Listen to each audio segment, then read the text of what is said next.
The following podcast has been produced by the Museum of History and Industry in partnership with Jack Straw Productions. This is Lorraine McConaughey, historian at MOHAI, and today I have the pleasure of speaking with Tom Ikeda, founder and executive director of the Densho Project at densho.org. Good morning, Tom. Hi, Lorraine.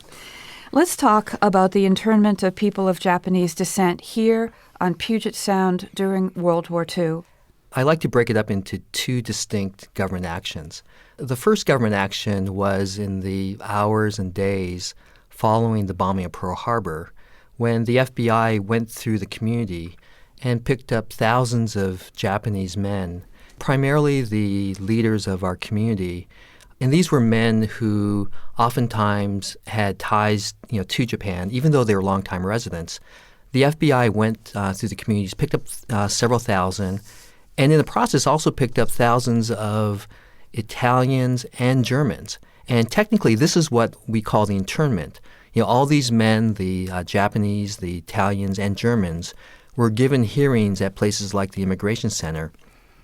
And then, based on those hearings, many of them were then interned in Department of Justice camps. The second government action is when about 110,000 Japanese Americans were removed from their homes and put into concentration camps throughout the inland parts of the United States.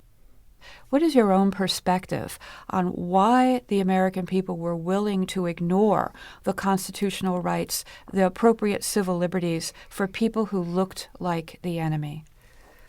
First, we have to understand that people were afraid. The country was at war. There was some uncertainty as to what would happen in terms of the outcome of the war. And you had the military saying it was a military necessity. The military claiming that they had intelligence reports that said Japanese Americans, there might be spies and saboteurs within the community. And so with that context, I think most Americans said, okay, so this sounds reasonable. And decades later, and this happened in the 80s, historians were able to get access to those intelligence reports. And what they found was the exact opposite, that the key intelligence people were saying that Japanese Americans were loyal and could be trusted.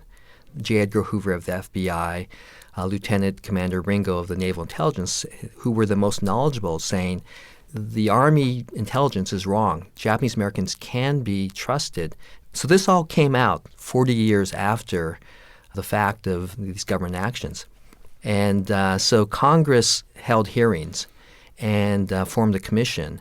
And their findings were that, indeed, there was no military necessity, that Japanese Americans could be trusted. There was no evidence of spying or sabotage. And the factors that they identified were that it was the fear of the times, it was the stereotypes that were prevalent during that times in terms of how people perceived Japanese. And then it was the failure of politicians and our leaders to come out and be more forceful to stop this action. Tom, I wonder if you would talk with me a little bit about the role that the American media and American popular culture took in the few months after Pearl Harbor that led the way toward what you call the second wave.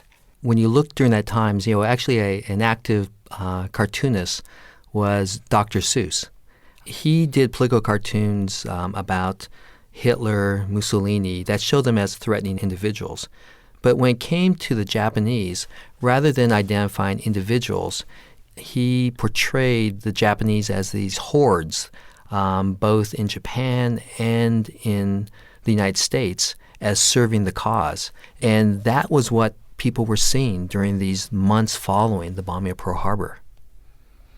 And do you think that those images affected the perception of Americans and paved the way for Executive Order 9066? Oh, very much so, because again, when you think about that second government action, it only impacted Japanese Americans, not Italian Americans or German Americans.